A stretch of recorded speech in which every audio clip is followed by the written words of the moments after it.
When you're dealing with a tyrant like Putin and you're trying to bring him to the negotiating table, what you have to do is get him down and choke him. And the way to get President Putin down and choke him is through his cash flow. Putin, and remember, I'm not talking about the good people of Russia. I'm talking about their leadership. I'm talking about Vladimir Putin, the thug. Putin is only able to prosecute his war through cash flow generated by his sale of oil. That's the only way. I want to talk first about Russia and the war with Ukraine. Now, regardless of how you feel about the war in Ukraine, I think most fair-minded people can agree on two things. Number one, Vladimir Putin, who runs Russia, not the people of Russia, but their leadership, is a thug. He's a pirate. He has blood under his fingernails. He can't be trusted. And the second thing that I think most fair-minded Americans can agree on is that we would all like to see the war ended. President Trump has tried. And frankly, President Putin has treated our president, as I've said before on the Senate floor, Putin has treated our president like President Trump has taken the bullet train to Chump Town. He says all the right things when he talks to our president, and then he does the opposite. And I think he's disrespected America. He meaning President Putin. And I think he's disrespected President Trump.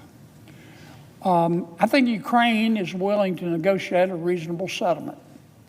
But it takes two to tango, and we're not going to have a settlement until President Putin decides it is in his best interest to stop the war. Not Russia's best interest, because I don't think he cares about his people. I think the war will stop when Putin thinks it's in his best interest. And I don't think he's going to think it's in his best interest until he feels the pressure, Mr. President. Because dealing with Putin is like dealing with most tyrants. It's like hand-feeding a shark. Okay? You can't reason with them. You have to make them feel the pain.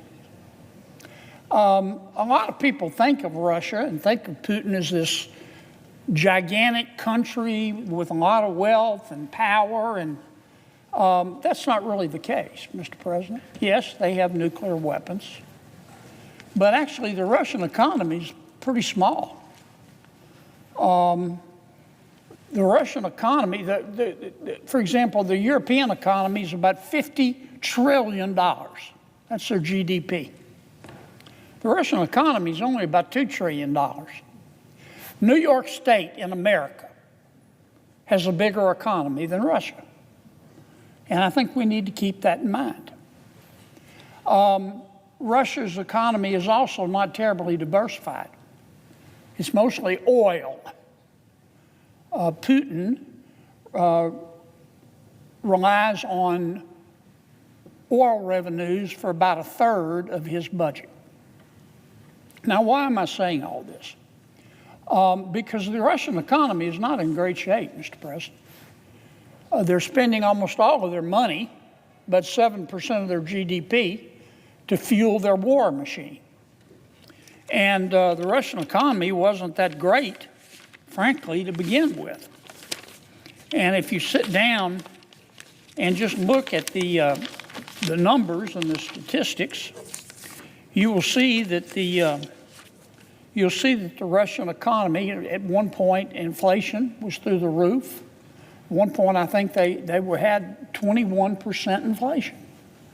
I think if you look at the Russian economy, you'll see that many of the commentators in Russia think that, and this is coming from the Russian commentators, not from others. They think that Russia might be on the verge of going into a recession. And if you look at the numbers coming out of Russia, you will see that manufacturing in Russia is declining.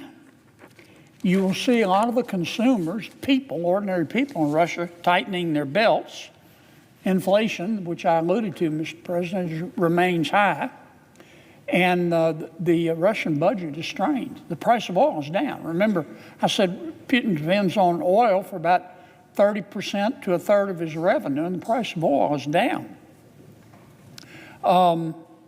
Their growth model in Russia, their model of sustenance, is based on the war, and they're starting to feel the effects of that. For example, in the first quarter of this year, the Russian GDP grew 1.4%. You might be thinking, well, that's not bad. It's not great, but it's not bad.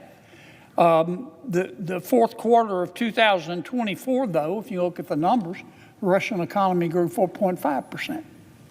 So clearly it's slowing. And once again, remember I said the Russian economy is based on oil. Why is it slowing? Well, number one, the price of oil is down. We know that. Number two, Russia is spending all of its money fighting the war with Ukraine, which has hurt other parts of its economy. The point I'm trying to make, Mr. President, when you're dealing with a tyrant like Putin and you're trying to bring him to the negotiating table, what you have to do is get him down and choke him.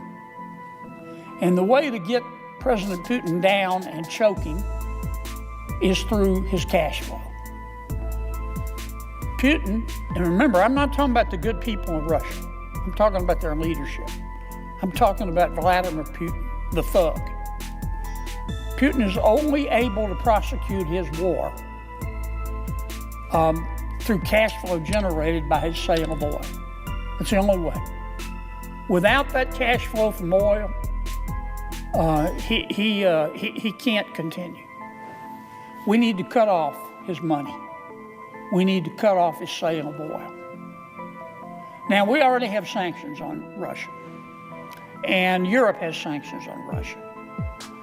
But Russia has figured out how to evade those sanctions and continue to sell its oil.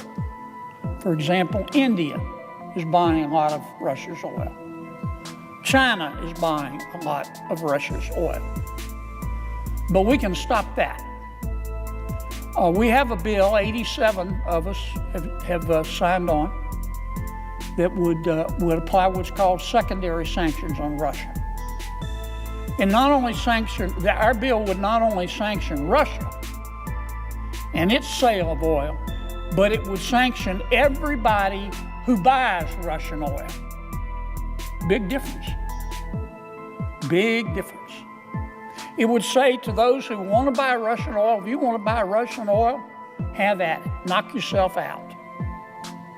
But you're not going to be able to do business with America. And you're not going to be able to use the American dollar, which is the world's currency, to do business in America.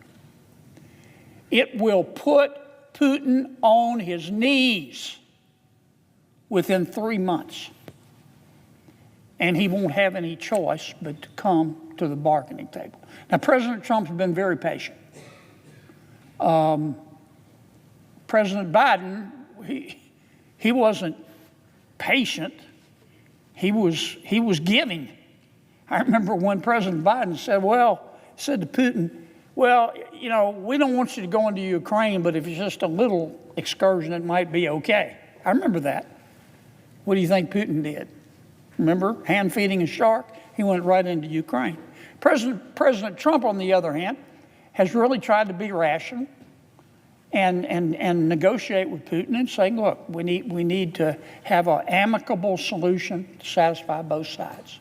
Ukraine is willing. Putin has done nothing but embarrass our president and our country. The time has come to put Russia on its knees. And I hate to see it for the Russian people. But the time has come to put Putin on his knees. Get him down and choke him. And the only way you're going to do that is cut off his cash flow. And the only way you're going to cut off his cash flow is to cut off his oil sales, because that's at least a third and probably 40% of his money. We have no choice. Otherwise, this war could go on forever. Now, we have the bill locked, loaded, ready to go. We're waiting for President Trump to give us the high sign, because we want to stay together. The president's the one trying to negotiate the peace. But I hope President Trump will seriously consider letting us pull the trigger, because it's the only thing that's going to get Vladimir Putin to the table. I wish the world weren't like that. There's just some people, I don't know why I make it to heaven, I'm going to ask, but there's some people in this world, they're not sick, they're not misunderstood, they're not mixed up. It's not really that their mom or daddy didn't love them enough. They're just bad people. They are. And some of them run countries. And one of them is Vladimir Putin. So let's go do what we have to do.